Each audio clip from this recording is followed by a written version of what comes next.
So after reviewing the JMB private treaty list, if you don't know what private treaty is, it's basically where in Jamaica where a bank is basically foreclosed on a house. People find themselves in a position where they're unable to afford their mortgage, so the bank unfortunately has to seize the property and sell it to try and recover the loan. So in other words, it's a repossessed house.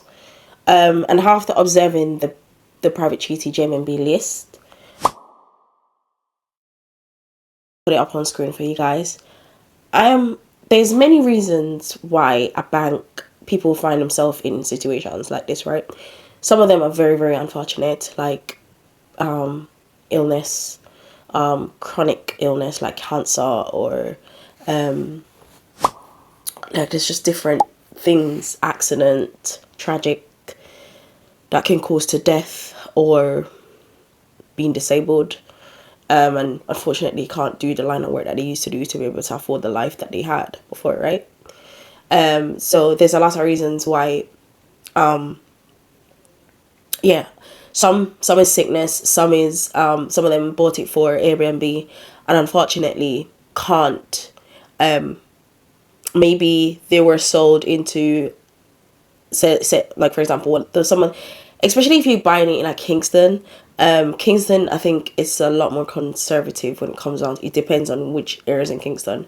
You know, a lot of them do not want the Airbnb because a lot of them are like full-time residents. And people buy into some real estate and thinking that they can do Airbnb and they can't. And they unfortunately get law passed and you can't operate Airbnb there. Some people don't ask, buy and think they can do Airbnb and turns out they can't. Because maybe they were heavily dependent on Airbnb. And guys, another thing I would say with the Airbnb, it definitely depends on where you are in the country to win at Airbnb. And it's not just, oh yeah, you're gonna fling up your house on Airbnb and expect it's going to rent. No, it doesn't work like that. You know what I mean? You have to market it. You have to do because there's like probably over 4,000 houses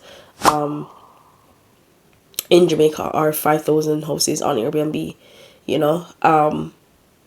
Yeah, so you have to definitely, like right now the competition is competitioning, like there's some really good houses, you know, so you have to come with a bang. That's what I observe on Airbnb, and I realize that some people are winning and some people are not, really barely covering the mortgage after expenses, after like JPS and water bill and internet and the maintenance, like also like the daily maintenance that you have to, because obviously you're renting it, so you have to kind of like keep it up, you know. So that's a lot. That's another thing that I realized, that it's not easy, you know what I mean. So a lot of them bought property and go into the business thinking it's going to, oh yeah, it's going to pay it off, and I think that's what contribute to the price in Jamaica right now for like real estate. Like if you didn't get into real estate for like, let's say 3-4 years ago, like the market right now is rigged. Like the pricing is ridiculous, you know. But there's still some good gem. Like I think private treaty is a good, although it's not situations that I myself would, because people who get their house repossessed, it is some really, really, really, really, really sad situation. Like for example, death, you know, and or somebody get diabetes, really ill, and their foot is cut off, and you have to come and take them out their property. That's the only downside I would say to it, but you can find some gem on the private treaty list. For example, there's this house in Montego Bay, right? It's Spanish Court, lot 285 Trinity Crescent, West Hill Gate, which is a really good area. It's a very decent area. It is going for, the listing price is 36 million, and it's a 2-story unit, ground floor level, consists of a entry porch, living room, dining area, kitchen, powder room, laundry room, and on the stairs storage area. The master bedroom with an ensuite, bathroom, and balcony. One additional bedroom with an ensuite. So closet's a really good deal, right? I'll put it up on the screen so you guys can have a look at it. But it's listing in, it's a relatively decent area in West Hill. Nice neighborhood. And I believe it's like 14 minutes drive from the airport. Like, this now is a good steal, you know. Really good steals. There's like a 2-bedroom townhouse situation going on here, and it's 1,335 and 80 square feet, which is a good size house. So you can really find some really good steals on here. There's another one here on 268 Cannon Drive, Colbeck Manor, Phase 1, Odaba, St. Catherine. 32 million. Yeah, it's 1,090 square feet living space, and the lot on it is sitting at 4,470 square foot of land space. Good. You could probably add on something at the back here, maybe a 1 or 2 bedroom on the back on top, build upwards, but it's going for 32 million. A price around Old Dabba right now, if you're gonna buy it on the open market, you're probably looking at that type of price, or even higher, 40 million upwards, you know. So yeah, some really, really good steals on here, for real. There's even like a $1 million US property on here, Cherry Garden. I'm not sure what happened to this, or why they find themselves in a situation where they can't pay the loan back to the bank, and unfortunately the bank has to seize it. So yeah, there's many situations where people can find themselves, and it doesn't necessarily mean that the person, like, you're a loser or you lost. It's just, anytime I see like repossession in Jamaica, I try to take the lesson. And not because a house is being repossessed, it could be a reflection of the economy as well, and obviously the war as well really, really, really affect Jamaica. So it's like the repossessed cars, and as I said to you, I see a lot of the European cars on there on the JMB automotive list, and it's a lot of European cars, and I realize that European cars in Jamaica, the parts isn't really easy to get, and I think that's one of the biggest issues, and a lot of them come to learn the hard way for that. And I personally don't think German European cars is suited in Jamaica, especially if you live in certain places like a freaking hill. You know what I mean? Most of these cars aren't made for especially for extreme heat as well. Remember, these are European cars. They're built in for cold and snow, and you know, it's not built for extreme heat like that, you know. Triple that with pothole, like pools, you know, triple that with extreme terrain and hill and stuff. You're bound to be spending a ton of money on maintenance on those cars. Hence why you see that list that the banks are kind of repossessing, because people get them and find out the hard way and have to spend an arm and a leg and probably can't keep up to maintain that. You know, we're talking about $12-13 million cars with like a whole piece of land into St. Ann. We're talking about price tag of a car, right?